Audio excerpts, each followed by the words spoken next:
la vache. Toutes les vaches sont là.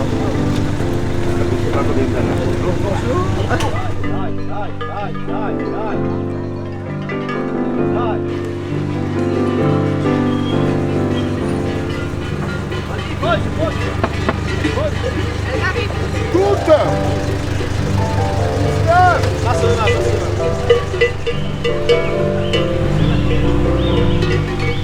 Donc nous montons les vaches à Jaout de Louis-Juson.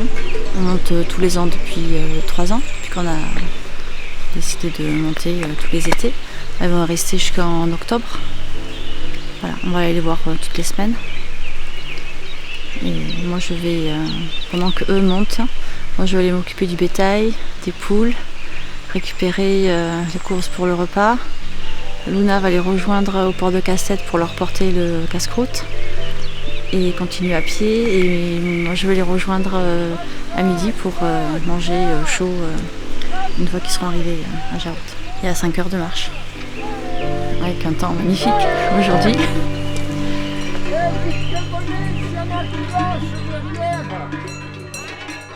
Il y en a 2 qui sont limites. Il n'y a que les vaches taries et celles qui sont pleines qui montent. Celles qui sont en production, elles restent à la maison. Alors, il y a plusieurs raisons de mettre les vaches en estive. Déjà, tu les mets parce que elles ne cassent pas les clôtures à la maison. Elles ont l'herbe à volonté en estive.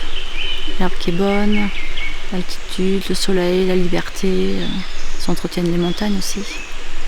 Et voilà, quand elles rentrent, elles sont contentes de rentrer chez elles. On a eu le temps de faire le foin, de s'occuper du quotidien. Et après, elles vont véler à la maison ou en estive.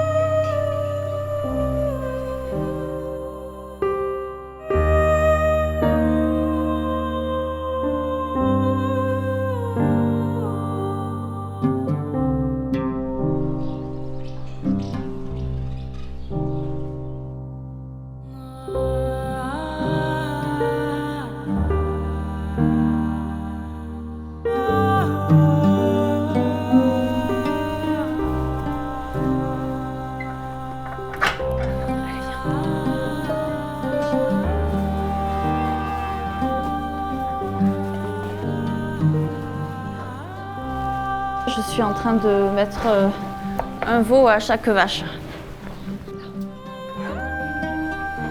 Au début, c'est important qu'ils boivent à leur mère, mais après, ils s'en moquent, les veaux. Ils vont là où il y a du lait, là où la vache est sympa.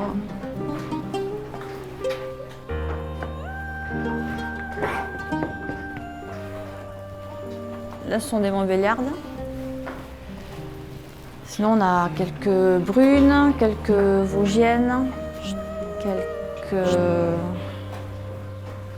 une noire, que je ne sais même pas de quoi elle est faite, et des blondes. On vend les veaux en direct et en semi-direct au Super U de Bénéjac.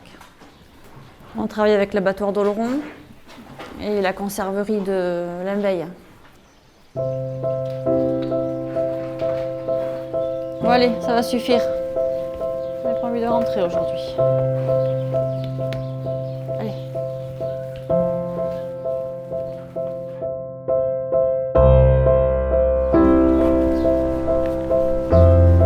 Je suis préoccupée. Oui, de savoir qu'ils sont port de Casse-Tête. Quel chemin ils doivent prendre, ça va bien se passer, si je vais arriver dans les temps. C'est un peu de pression encore une fois. Bon, ça va aller. Allez, on va donner à manger au génisse.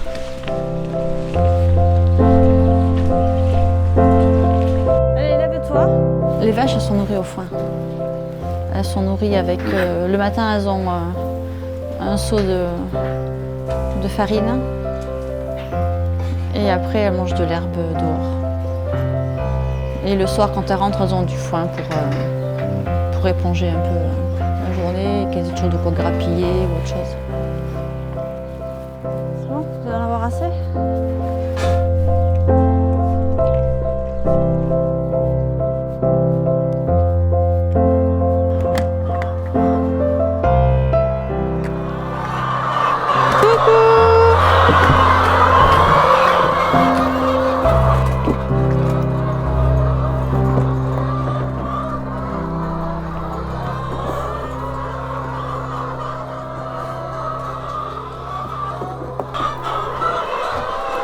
Il fait pas froid là.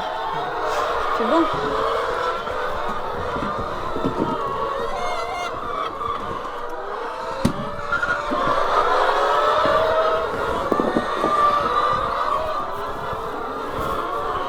Là, elles ont sûrement des œufs dessous. Certaines, elles doivent couver, mais je ne vais pas les embêter. Je leur enlèverai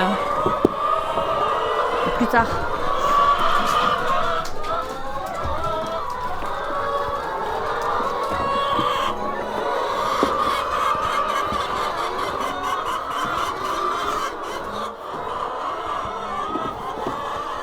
Vous avez peur. Vous êtes des trouillardes.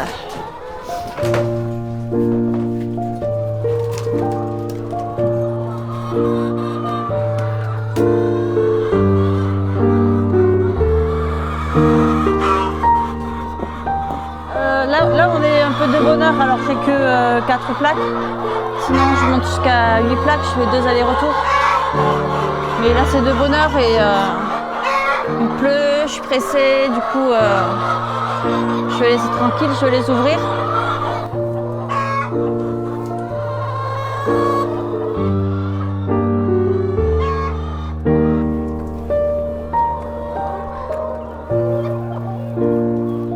Elles ont un grand parc, oui. Il part jusque derrière les arbres, là-bas au fond.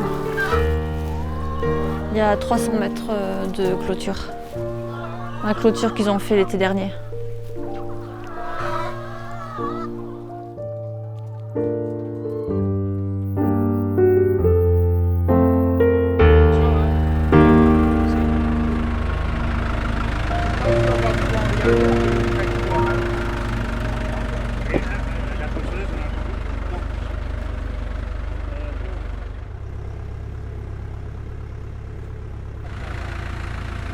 Là, on est en train de faire un enclos pour les poules pondeuses d'à peu près 10 000 m² avec une longueur linéaire de clôture de 400 mètres.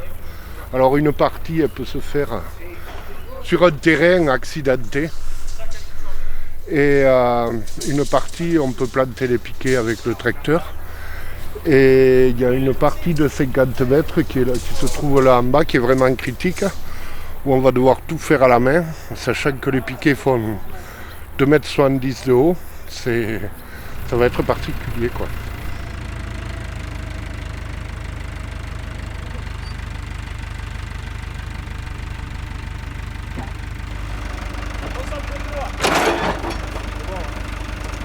C'est le bon moment de me dire ça là. Non, il t'en faut un peu plus. Il t'en faut un peu plus pour ça.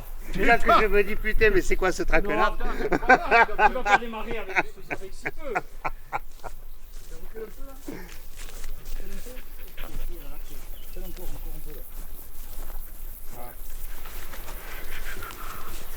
Cette putain de terre, elle s'y est déjà foutue dedans. Hein. C'est quand même quelque chose. Est-ce qu'on doit mettre la casserole avant, en mettant le piquet? Enfin, je tiens le piquet. Je vais essayer de tenir le piquet. Il rentre? Oui. Ah oui.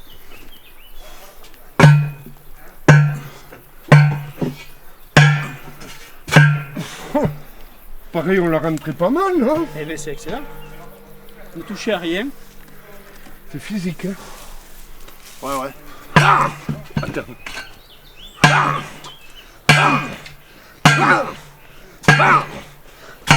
Voyons. Il penche un peu, ouais. Vers où? Vers l'extérieur, il faudrait le redresser. Putain! On peut plus. Regarde. Ouais. Un caillou? Et on refoute 2 pètes de plus. Un caillou. Non, mais 2 pètes de plus. Pousse-le. Et bon, après il est contre la terre là. C'est ça le truc, il est contre. Là, vas-y. 2, hein. Allez. Un autre. C'est bon. En fait, à l'intérieur de l'enclos, ou au départ de l'enclos, il y a le poulailler. Et les poules sont ouvertes toute la journée. Elles auront cet espace divisé par 2. Parce que tous les 6 mois, on laissera repousser l'herbe. Et on utilisera l'autre partie. Ah, tu vas le couper en 2. Ah ouais. Mais oui, on va. Mais avec des filets électriques. Pâturage de tournant.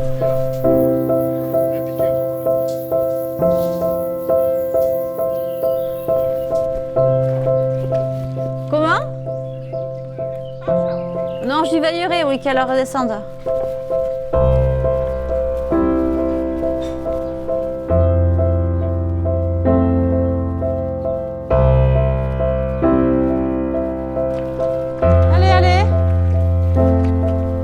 Sortir, mais c'est pas possible. Allez, dehors. Allez, là. C'est l'autre sens. Allez, hop. Hop. Allez. Elles n'ont pas envie et c'est une journée chamboulée aujourd'hui. Elles n'ont pas eu leur petite farine ce matin. Vous l'aurez ce soir. Allez. On n'est pas catalogable. On n'est pas en conventionnel. On est en réflexion constante, on peut dire, sur le bien faire. Faire au mieux pour le bétail, faire au mieux pour nous. Faire au mieux pour celui qui va profiter de bonne viande ou de bons œufs.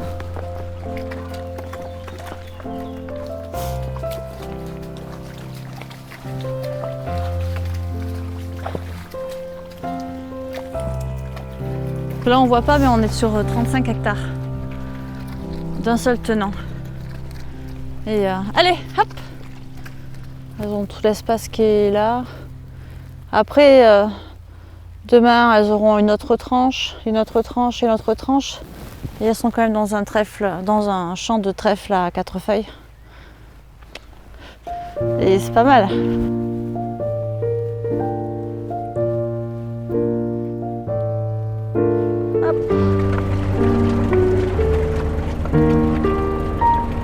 Aujourd'hui, je vais faucher le foin et je vais le laisser. Je vais dégager les bords le contour, le périmètre du champ.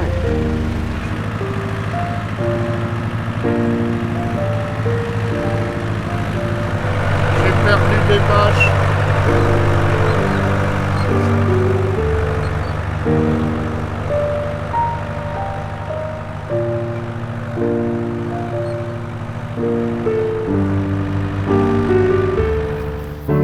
Bon, mais j'ai pas trouvé mon veau.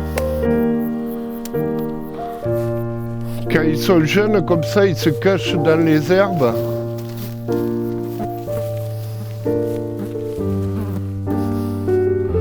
J'espère qu'il se sera pas fait écraser le cordon.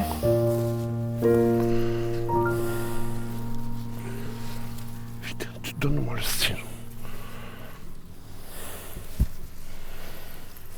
Bon, il avait séché.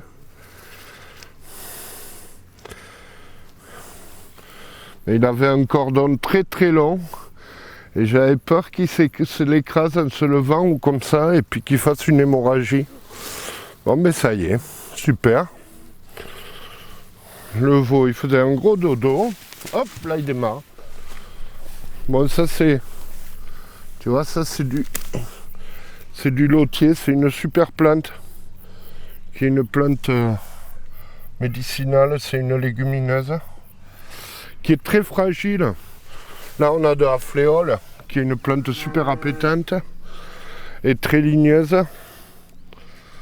qui est bonne pour faire ruminer les bêtes et tout ça. Et après, on travaille entre des graminées et des légumineuses.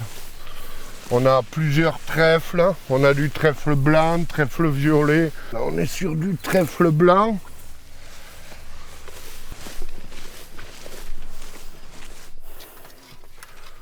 Donc c'est des terres qui ressuient assez vite, surtout en haut de coteaux. Comme il y a une grosse diversité de plantes, dont certaines, et souvent les meilleures au niveau... Oh, le chevreuil! Oh, on est devant. Ouais, ils ont l'air d'aimer ma prairie aussi. Hop! Tu l'as?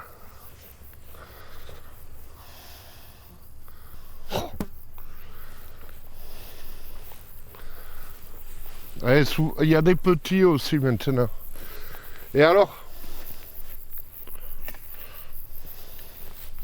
dans ces plantes, tu vois là le trèfle sauvage et ses feuilles, elles sont très fragiles et c'est le meilleur au niveau alimentaire. Donc il faut absolument pas le faner trop sous peine de laisser toute la valeur nutritive au sol.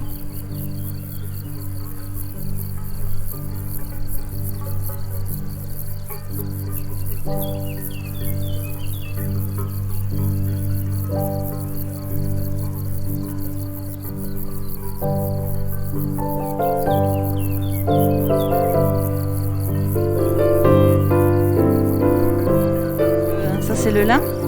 Et tu vois, on n'a pas besoin d'acheter des graines de lin. Parce que nos vaches, après, elles mangent ce foin. Et il est naturellement riche en oméga 3.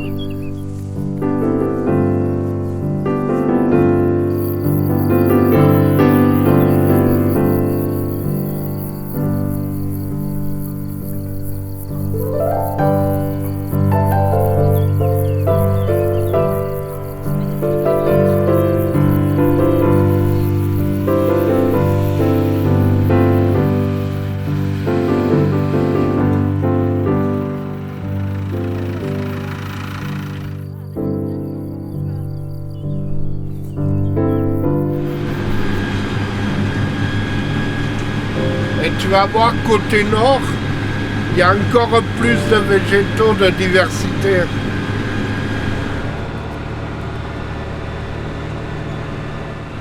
Les vaches qui mangent ce foin là de ce champ et le regain, elles ont que ça pour passer l'hiver et elles sont aussi en état qu'elles se nourrissent uniquement de ces foins quoi. Et ça fonctionne très bien.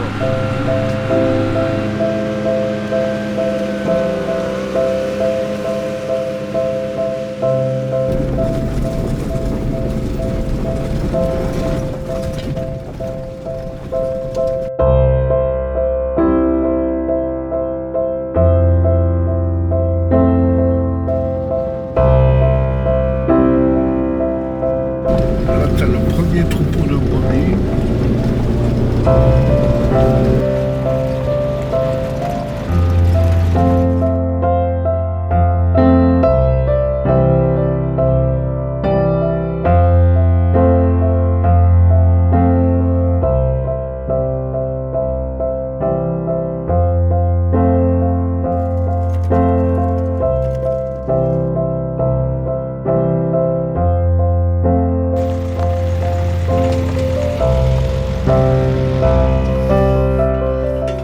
On est arrivé là. Alors la chance qu'on a, c'est quand il fait beau, c'est que les bêtes se regroupent toutes pour moucher à côté des points d'abreuvage et elles se mettent en général sur un coteau où il y a moins de mouches parce qu'il y a de l'air qui circule et elles restent là une partie de la journée jusqu'à ce qu'il fasse plus frais pour repartir pâturer. Bon là je commence à voir une partie de mon troupeau, juste en face. On arrive à distinguer facilement mes bêtes parce que je suis le seul à avoir un troupeau multicolore. Hop.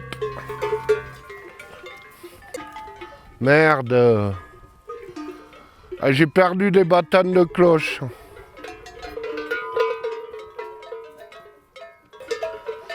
Dix, 4, 5, 8, 9, 10, 11. Mais là, on en a la moitié du troupeau. On va essayer de trouver le reste. Punaise, celle-là. Celle-là, elle aurait dû faire le veau en novembre et je vois qu'elle est sortie à chaleur. Loupée, soit elle a dû avorter là durant l'été. Merde.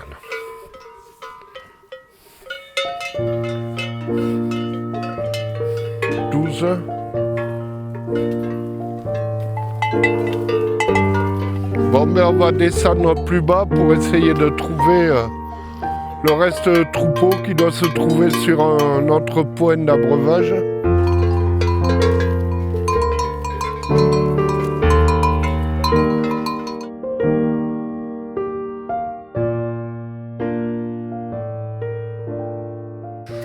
Mais là, pour le début septembre, c'est bien vert, les troupeaux.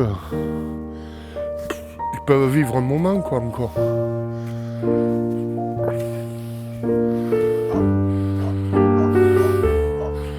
Et alors, on va garder les brebis. Ah, il a un troupeau juste là. Tiens, voilà le reste de mon troupeau. Un troupeau arc-en-ciel. Dia. Bon, ça a l'air d'aller. 4, 5, 6, 7, 8, 9, 10, 11. Il y a les petits veaux là. 2. Je vais essayer de trouver ma vache qui manque.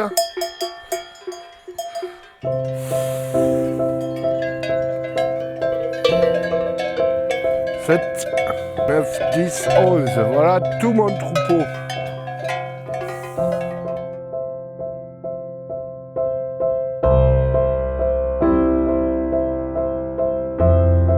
D'abord, il y a la satisfaction personnelle aussi de pouvoir aller une fois par semaine en montagne. Avant, on ne le faisait pas, quoi.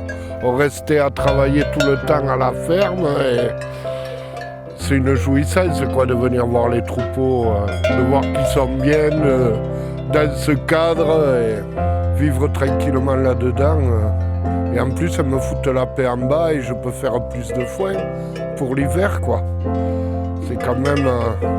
il y a quand même pas mal de points positifs.